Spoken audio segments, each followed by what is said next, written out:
anem a parlar amb l'historiador Vicent Baidal sobre una de les seues, sobre l'últim llibre que ha fet, però també un poc sobre què és, què ha fet, i és llicenciat en Història per la Universitat de València i doctor en Història Medieval amb tesi doctoral sobre els orígens medievals de la Generalitat Valenciana.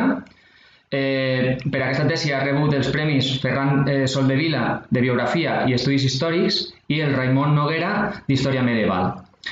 Ha fet el seu projecte postdoctoral a la Universitat d'Oxford, fent recerca sobre els orígens del parlamentarisme europeu i després un any de retorn com a professor contractat pel Departament de Dret de la Universitat Pompeu Fabra. Actualment és professor d'Història del Dret a la Universitat Jaume I de Castelló i ha participat en nombrosos projectes d'investigació i conferències arreu d'Europa. Ha publicat 9 llibres, més d'una trentena d'articles i capítols diversos de llibres en diverses llengües.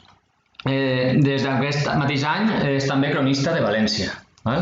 No sé si, Vicent, si he anat ben endreçat en el que estic dient o...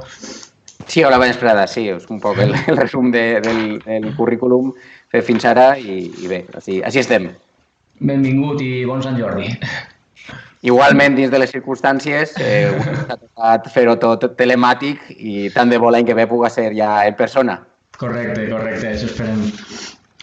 Volíem parlar del llibre Pseudohistòria contra Catalunya, de l'espanyolisme a la nova història, i l'has publicat en Eumo Editorial. Correcte. Soc coordinador de 8 autors més i l'altre coordinador és Cristian Palomo, que és un modernista, jo soc medievalista, i precisament el germà de Cristian Palomo, Kevin Palomo, és dissenyador i va fer aquesta proposta que és apareix un cavaller que representa el rei d'Aragó i un altre que representa el rei de França i un altre que representa el rei de Castella. I diguem-ne que els de Castella i França, els dos peguen al rei d'Aragó. Li fan la pinça, no? És un armorial del segle XV. Com? Li fan la pinça, no? Estan com... Correcte. I és un poc aquesta pinça que volíem mostrar també de la pseudohistòria que va en realitat contra la pròpia història de Catalunya i en general de la Corona d'Aragó. Ens centrem en la història medieval i moderna de Catalunya, però és una cosa generalitzada, diguem, fins i tot a la Corona d'Aragó. També els valencians patim d'això. També, en això de la pseudohistòria, un poc per a la gent que està veient, si no sap de què va, què és concretament la pseudohistòria? Què és la pseudohistòria? És simplement una pseudociència, igual que hi ha pseudomedicina o qualsevol altra ciència que realment no segueixen els mètodes científics, en la història també hi ha. La història, evidentment, no és una ciència tan exacta com les ciències naturals, les ciències físiques, però també té un mètode, té tota una sèrie de garanties que li donen una validesa científica. I en aquest cas, la pseudohistòria és aquella que directament rebutja el mètode de la història o fa trampes. Diguem-ne que a vegades el límit entre la història mal feta i la pseudohistòria és fi i a vegades és simplement història mal feta. Però en altres casos, clarament, és història és pseudohistòria perquè rebutja que es pugui fer una història amb un mètode científic. I hi ha una intencionalitat? Ho fan, diguem, des de la ignorància, però no sé, si no hi ha intencionalitat darrere, normalment, o... Sí, en qualsevol pseudociència normalment hi ha intencionalitat darrere, igual que, no sé, a vegades sí que és ignorància, hi ha gent que és ignorància, però normalment hi ha una intencionalitat darrere. En el cas de la història, a més, normalment hi ha una intencionalitat política. Nosaltres el que analitzem és, per una banda, la pseudohistòria espanyolista, que el que fa precisament és veure del cànon nacionalista espanyol més tradicional, que ve del segle XIX, segons el qual Espanya és no hi ha hagut diverses personalitats històriques dins de la monarquia hispànica, etc. I això ho du a un grau superlatiu directament menyspreant moltíssims documents que diuen el contrari. I per una altra banda analitzem la pseudohistòria vinculada a l'Institut de Nova Història, amb el seu director Jordi Bilbeny, que ha pres molta volada en els darrers 10 anys, sobretot, i que la seva intencionalitat, sobretot, ha sigut, per una banda, fer un modus vivendi per a la gent que està en en l'Institut de Nova Història. Això hi ha un capítol de César Sánchez que ho analitza molt bé. I després tractar de fer xovinisme català, de dir, no, els catalans tenim la millor història del món, ens estan furtant tots els personatges històrics, i un poc també carregar contra l'alternacionalisme espanyol, és confrontar. Però, clar, confrontar quan hi ha una base, diguem, potent, té sentit. Podem estar en confrontar sobre la mentida, perquè al remat això acaba caient. El ridícul és el que intentem solucionar o remediar d'alguna manera amb este llibre, de dir, escolteu, això no és la història independentista catalana, sinó que és la història d'uns que per uns interessos concrets ho han fet, però que en realitat no representen en absolut la historiografia catalana. Clar. Vull dir, s'aprofiten d'aixes, potser del context també.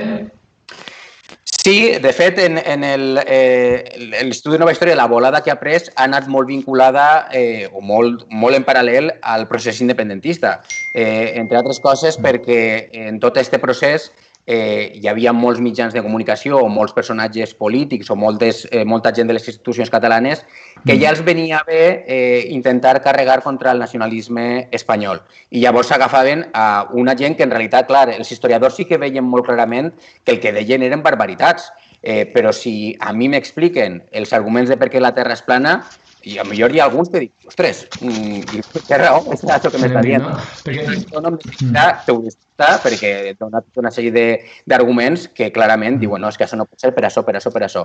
Els historiadors ho veien molt clarament, però clar, la gent del comú, els ciutadans no tenen aquestes eines que tenim els historiadors perquè tenim una formació historiogràfica, uns doctorats, etc., i que clarament ho veiem.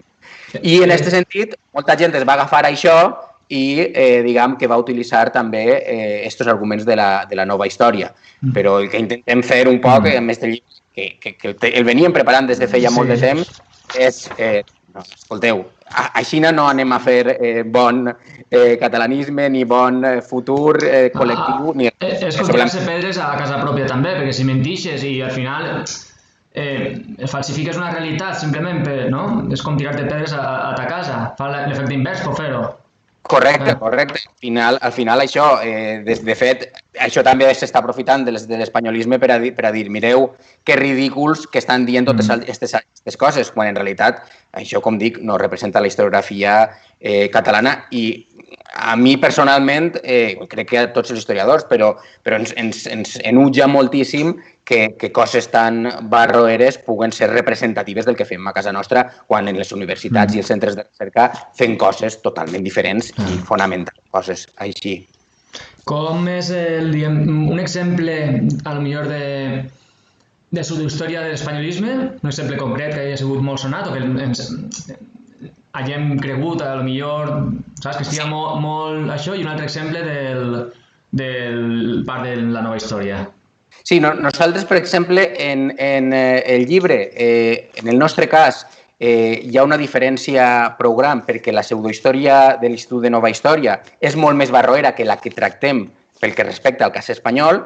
Del cas espanyol sí que hi ha de pseudohistòria prou barroera, però és sobretot d'època contemporània. Els César Vidal, els Rocabarea, etc., que nosaltres no hem tractat, entre altres coses, perquè no parlen de Catalunya en concret, sinó que nosaltres només parlàvem de Catalunya i perquè estava fora del nostre període cronològic, que era medieval i moderna. Però sí que, per exemple, un dels casos que posem molt clarament és quan diuen que Catalunya no tenia institucions polítiques perquè era simplement un comtat del regne d'Aragó. I per tant, això mai va ser, no significava res, etc. I es mostra, i això es troba molt fàcilment per internet, un mapa en el qual, en teoria, Catalunya està dins d'Aragó. Este mapa no és un mapa del segle XIII, sinó que és un mapa que va fer un francès en el 2001 i el va fer com li va donar la gana. El que passa que es mostra com si fos un mapa de l'època del segle XIII que això demostra alguna cosa. Doncs és una mostra clara de pseudohistòria.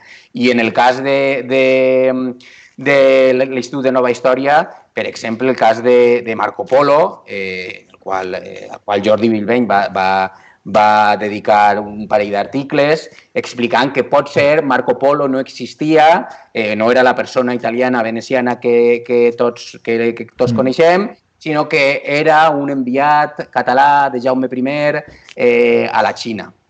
El que va fer així, i que clarament Jordi Bilbeny, com s'explica en el llibre, és agafar parts d'un llibre que diu, que explica que Marco Polo era venecià, que no hi ha cap dubte de tot això, però agafar les parts, o sigui, frases extretes que diuen Marco Polo igual no és el personatge que tots pensem, però no està dient que no siga venecià, sinó que simplement es treu aquesta frase i la posa ahí, amb l'esperança de que ningú vagi a comprovar què és el que diu aquest especialista sobre Marco Polo. Quan aquest especialista sobre Marco Polo diu que, evidentment, que era venecià. I així moltíssims casos. La qüestió està en que això, que si ningú s'entreté, entre cometes, a demostrar totes aquestes barbaritats, doncs pot passar com que és veritat. I és el que hem intentat demostrar en aquest llibre, en què hi ha tota la història de part dels dos costats i que cal desmuntar-la. Que moltes vegades els historiadors no volem anar a aixefangar d'alguna manera perquè és costós, perquè has de dedicar-li molt de temps, però s'ha de fer, almenys per a mostrar que la història sí que té unes bases fermes. Clar, i també suposa que, com ha sigut un tema que heu tocat un poc en la llaga d'estes parts que comentes, no? I que hi ha institucions que potser, perquè diguem que mentires d'aquest sentit i ara, per què estan començant a aparèixer més certes ara? Vull dir, era tan necessari fer el llibre per a poder explicar tot això, perquè igual pareixien obvietats, potser que són tan sonats, diguem, és tan... S'hauria d'investigar tant per comprovar que Marco Polo efectivament tal i demostrar tantes proves, no?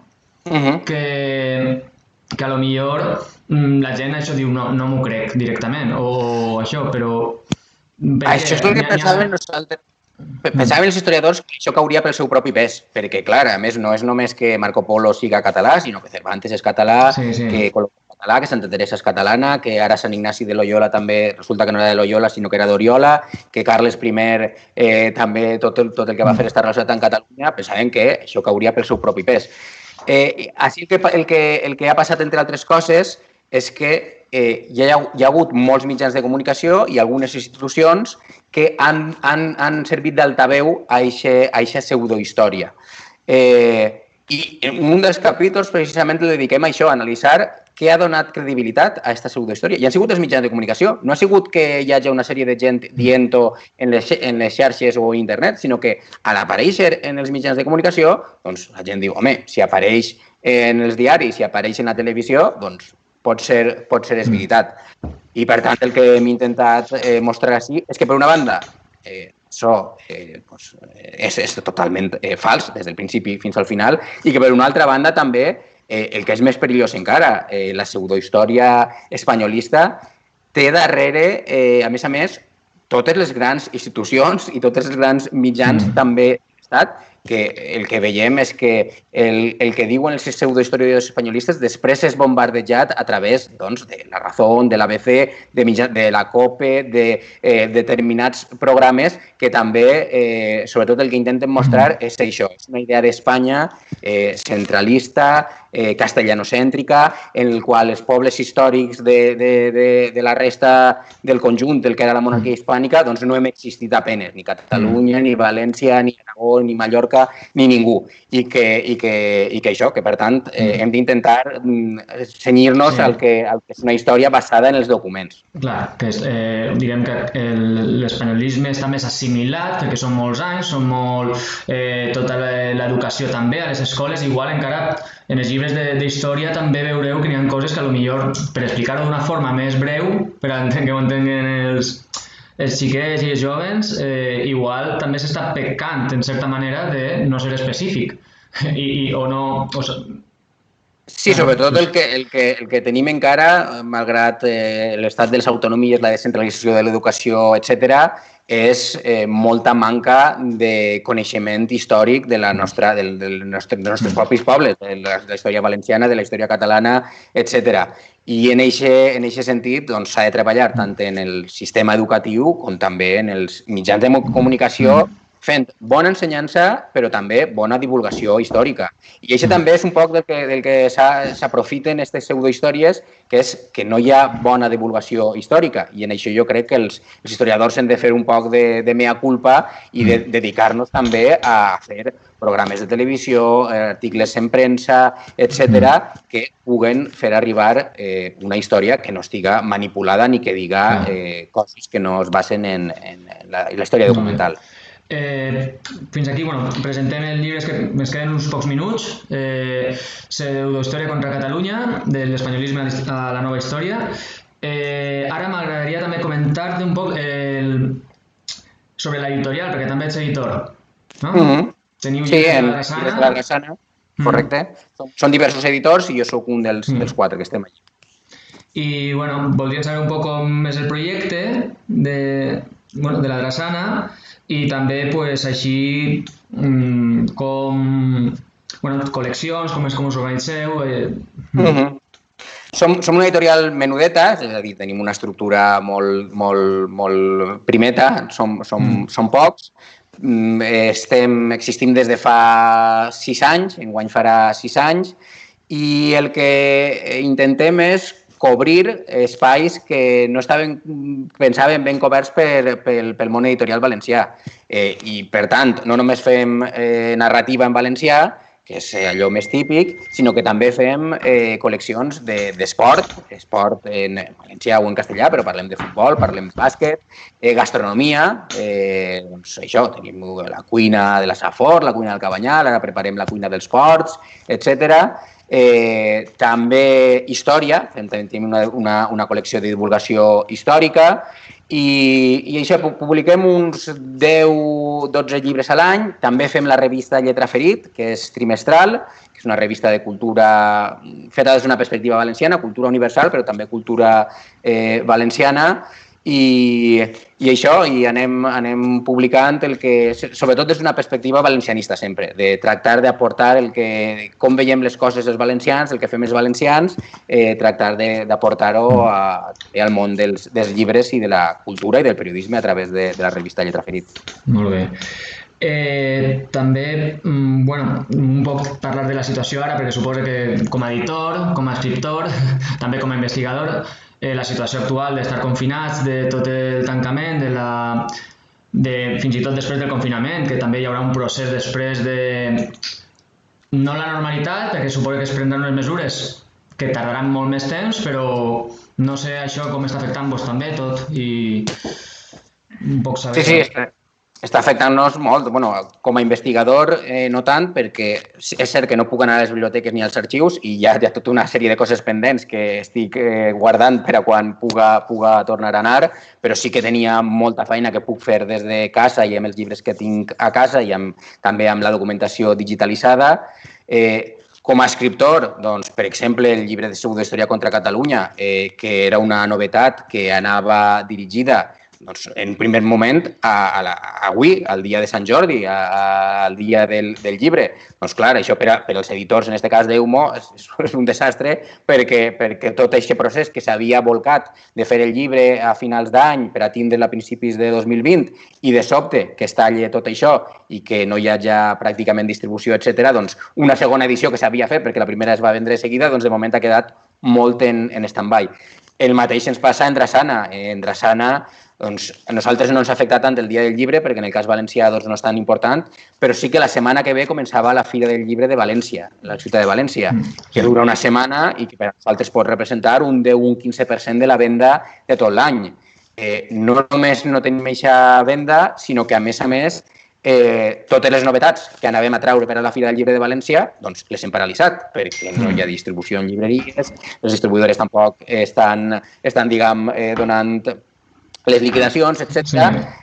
Per tant, si no hi ha novetats, tampoc hi ha molts ingressos i ho tenim tot absolutament paralitzat. En aquest sentit, sí que el govern valencià acaba d'anunciar una compra massiva de llibres, tant per als editors com per a les llibreries, que la veritat he de dir que ajudarà prou, però clar, evidentment, a costa del deute públic i veurem com evoluciona tot. Molt bé, hem d'anar acabant perquè ja tenim el temps ja a Xina.